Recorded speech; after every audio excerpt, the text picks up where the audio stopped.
தமிழ் உள்ளங்கள் அனைவருக்கும் இனிய வணக்கம். இது உங்கள் தமிழ் ஸ்டோர் சேனல். இன்றைக்கான வீடியோவில் மெயினாக இஎஸ்ஐசி இந்த இஎஸ்ஐசி அப்படின்னு சொல்கிற இந்த ஐபி வார்ட் கோட்டா அப்படின்னு சொல்லி ஒரு கோட்டா வந்து தமிழ்நாடு மெடிக்கல் செலெக்ஷனில் இருக்குது.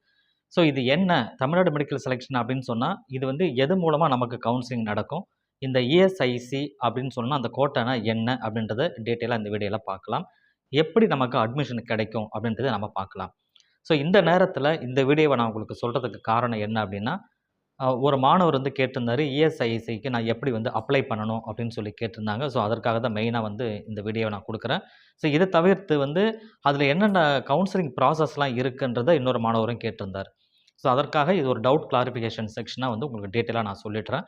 ஃபஸ்ட்டு இந்த இஎஸ்ஐசி அப்படின்னா என்ன அப்படின்னு பார்த்தீங்கன்னா, எம்ப்ளாயி ஸ்டேட் இன்சூரன்ஸ் கார்ப்பரேஷன் அப்படின்னு சொல்லுவாங்க. எம்ப்ளாயி ஸ்டேட் இன்சூரன்ஸ் கார்ப்பரேஷன், அதுதான் இஎஸ்ஐசி அப்படின்னு சொல்கிறது. ஸோ இது என்ன அப்படின்னு பார்த்தீங்கன்னா, ஒரு நபர், அதாவது அந்த மாணவருடைய தந்தையாக இருக்கலாம், தாயாக இருக்கலாம், யார் வேணா இருக்கலாம். ஸோ இவங்க வந்து ஏதோ ஒரு நிறுவனத்தில் வேலை செய்வாங்க. அது எங்கே வேணா இருக்கலாம். அவங்க வேலை செய்கிற இடத்துல அவங்க மாதத்துக்கு சம்பளம் வாங்குறாங்க இல்லையா, அந்த மாதத்தில் சம்பளம் வாங்குறது வந்து 21,000 ரூபாய்க்கு குறைவாக இருக்குது அப்படின்னு சொன்னால் அவங்க வந்து இஎஸ்ஐசி அப்படின்றதுக்கு அதுக்கு வந்து எலிஜிபிள் அப்படின்னு ஆகிடுவாங்க. அதே மாதிரி அவங்க இன்சூரன்ஸ் இஎஸ்ஐசிக்கு வந்து அந்த பிஎஃப்ல இன்சூரன்ஸ் அப்படி சேர்த்து கட்டுவாங்க. பிஎஃப் அங்கே பிடிப்பாங்க. கூடவே இன்சூரன்ஸும் அவங்க கட்டணும். இப்போ பொதுவாக வந்து வேற ஒரு பிரைவேட் கம்பெனியில் ஒரு நல்ல ஒரு சேலரியில் ஒரு ஒரு ஒரு நபர் இருக்கிறாரு அப்படின்னா, நல்ல சேலரியில் இருக்கிற ஒரு நபருக்கு அந்த நிறுவனமே வந்து இன்சூரன்ஸ் அப்படின்றத கட்டிடுவாங்க. ஸோ அவங்களுக்கு அந்த இஎஸ்ஐசி அப்படின்னு சொல்லி ஒரு அமௌண்ட்டை பிடிக்க மாட்டாங்க அவங்க சேலரியில். ஆனால் 21,000க்கு குறைவாக இருக்கிற மாத சம்பளத்தில் 21,000க்கு குறைவாக இருக்குதுன்னு சொன்னால் அவங்களுக்கு அந்த கம்பெனியே இன்சூரன்ஸ் போடாது. அதற்கு பதிலாக கவர்மெண்ட்டோட இன்சூரன்ஸ் அவங்க போடணும். அந்த கம்பெனி போட்டு கொடுக்கணும். அதுதான் என்னன்னா இஎஸ்ஐசி இன்சூரன்ஸ் அப்படின்னு சொல்கிறது. ஸோ அந்த இன்சூரன்ஸு 21,000க்கு மாத சம்பளம் 21,000க்கு குறைவாக இருந்ததுன்னா அவங்க மட்டும் எலிஜிபிள் ஆகிடுவாங்க. அப்போ அதுக்குரிய இன்சூரன்ஸையும் அவங்க கட்டியிருப்பாங்க. கூடவே மாத சம்பளமும் அவங்களுக்கு குறைவாக இருக்கும். இவங்க எல்லாருமே வந்து இப்போ அந்த எலிஜிபிள் அப்படின்ற அந்த கேட்டகரிக்கு உள்ளே வருவாங்க. அவங்க என்ன செய்யணும்னா, இஎஸ்ஐசியோட வெப்சைட் இருக்குது. அது ESIC.gov.in அப்படின்னு சொல்கிற இந்த வெப்சைட்டில் போயிட்டு அதற்குரிய சர்டிஃபிகேட்டை நீங்கள் டவுன்லோட் பண்ணணும். அதற்கு சில டாக்குமெண்ட்லாம் கேட்பாங்க. டாக்குமெண்ட்லாம் நீங்கள் கொடுத்து டவுன்லோட் பண்ணி வச்சுக்கிட்டிங்கன்னா, இஎஸ்ஐசி கார்டு உங்ககிட்ட கையில் இருக்கும். ஆல்ரெடி வந்து இஎஸ்ஐசி கார்டு இருந்தால் தான் நீங்கள் கிளைம்லாம் பண்ண முடியும். அதுக்கு ஒரு கார்டும் கையில் கொடுத்துருப்பாங்க. நீங்கள் வேலை செய்கிற நிறுவனத்தில் எங்கே வேலை செய்கிறீங்களோ அந்த இடத்துல அந்த கார்டு உங்களுக்கு தேவை. கூடவே வந்து அதுக்குரிய சர்டிஃபிகேட்டை நீங்கள் டவுன்லோட் பண்ணி வச்சுட்டிங்கன்னா, நீங்கள் கவுன்சிலிங்கை பார்ட்டிசிபேட் பண்ணும்போது அந்த சர்டிஃபிகேட் நமக்கு தேவைப்படும். இந்த நேரத்தில் நான் திரும்ப சொல்கிறேன், இப்போ வந்து இது வந்து எலிஜிபிள் கிடையாது. அதாவது இப்போ நமக்கு வரப்போகின்ற கவுன்சிலிங் மெடிக்கல் கவுன்சிலிங் வரப்போகுது. இந்த நேரத்தில் இஎஸ்ஐசிக்கு நான் அப்ளை பண்ண முடியுமா சார்னா, அப்ளை பண்ண முடியாது. இஎஸ்ஐசி அந்த சர்டிஃபிகேட் எடுக்கிறதுக்கு டேட் வந்து மே மாதம் 12ஆம் தேதியோட முடிஞ்சிடுச்சு.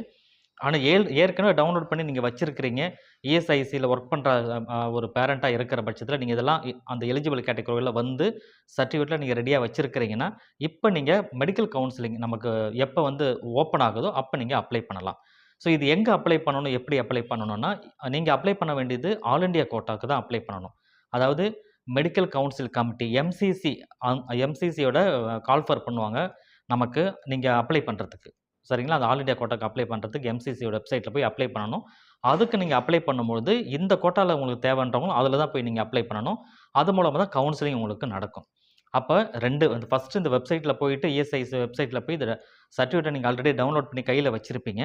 அதுவும் இருக்கணும். கூட வந்து எம்சிசியில் போய் நீங்கள் ரிஜிஸ்டர் பண்ணி கவுன்சிலிங்கில் பார்ட்டிசிபேட் பண்ணும்பொழுது நீங்கள் இந்த கோட்டாக்குள்ளே நீங்கள் வருவீங்க.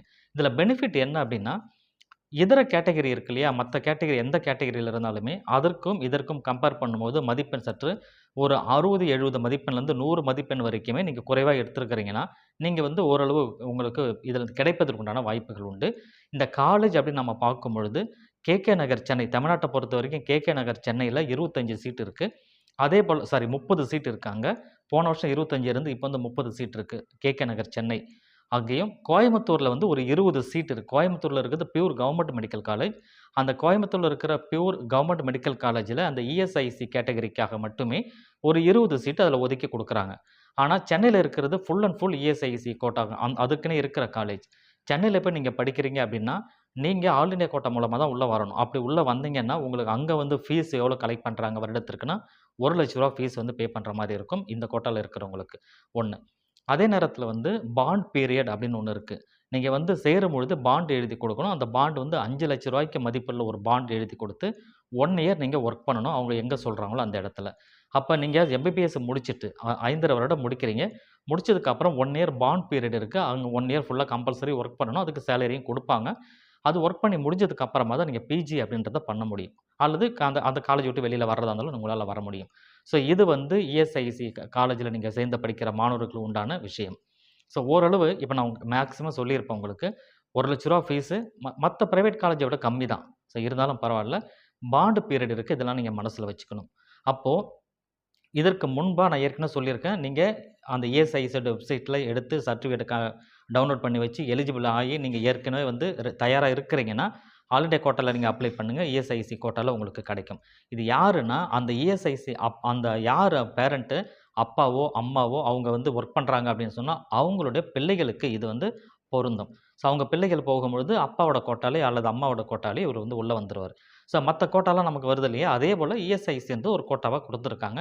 ஏன்னா சேலரி குறைவா இருக்கிறவங்களுக்காக குடுக்கப்பட்ட ஒரு ஸ்கீம் இது. ஸோ இதுதான் வந்து இஎஸ்ஐசி அப்படின்றது. நான் ஜஸ்ட் ஓவராலா உங்களுக்கு சொல்லியிருக்கேன். ஒரு ஒரு ஒரு கிளான்ஸ்க்காக தான் சொல்லியிருக்கேன். உங்களுக்கு அண்டர்ஸ்டாண்ட் ஆகியிருக்கும். ஸோ மதிப்பெண் அப்படின்றது நான் ஏற்கனவே சொன்ன மாரி எந்த கேட்டகரி இருந்தாலுமே, நார்மலா என்ன கட் ஆஃப் இருந்தோ, அந்த கட் ஆஃப்லேருந்து 100 மதிப்பெண்லேருந்து 80 மதிப்பெண் வரைக்கும் குறைவா இருந்தாவே உங்களுக்கு அங்க சீட்டு கிடைக்கும். ஆனா நம்பர் ஆஃப் சீட்ன்றது கம்மி. சென்னையில இருக்கிறவங்களுக்கு 30 சீட்டு தான் இருக்கு. கோயம்புத்தூர்ல நீங்க படிச்சீங்கன்னா, அங்க ஒரு 20 சீட்டு, ஒரு 50 சீட்டு தான் தமிழ்நாட்டுல மட்டுமே இருக்கு. ஆனா ஓவராலா இந்தியா முழுக்க பார்த்தீங்கன்னா, 466 சீட் இருக்கு. இந்த 466 சீட்டு தமிழ்நாடு சேர்த்து, கூடவே வந்து ஃபரிதாபாத், அதேபோல எங்கெங்கெல்லாம் இருக்கு அப்படின்னு சொல்றேன். ஃபரிதாபாத்ல இருக்கு, ஹைதராபாத்ல இருக்கு, பெங்களூர்ல இருக்கு. பெங்களூர்ல வந்து கர்நாடகா ஸ்டேட்ல அதாவது பெங்களூர்ல ஒரு இடமும், இன்னொரு இடத்துலயும் வந்து சீட் இருக்கு. இந்த மாரி பாட்னால இருக்கு. நெறைய கொல்கட்டால இருக்கு. இந்த மாரி இந்தியா முழுக்க வந்து நெறைய இடத்துல இந்த காலேஜ் இருக்கு. ஓவரால் சீட்டுன்னு பார்க்கும்பொழுது 466 சீட்டு. அதுல தமிழ்நாட்டுல நமக்கு 50 சீட்டு. எங்க கோயம்புத்தூர்ல ஒரு 20, சென்னையில இருக்கிறதுல ஒரு 30 சீட்டு. ஸோ இது மட்டும் தான். எலிஜிபிள் இருக்கிறவங்க ஆல் இண்டியா கோட்டாக்கு நீங்க அப்ளை பண்ணி, அது மூலமா நீங்க இஎஸ்ஐசி கோட்டாக்கு உள்ள வரலாம். ஸோ இதுதான். ஸோ இந்த விஷயங்கள், இந்த இன்ஃபர்மேஷன் உங்களுக்கு புடிச்சிருந்ததுன்னா, அந்த வீடியோக்கு லைக் குடுத்துங்க. தவறாம எல்லாருக்கும் ஷேர் பண்ணிக்கோங்க. Thank you.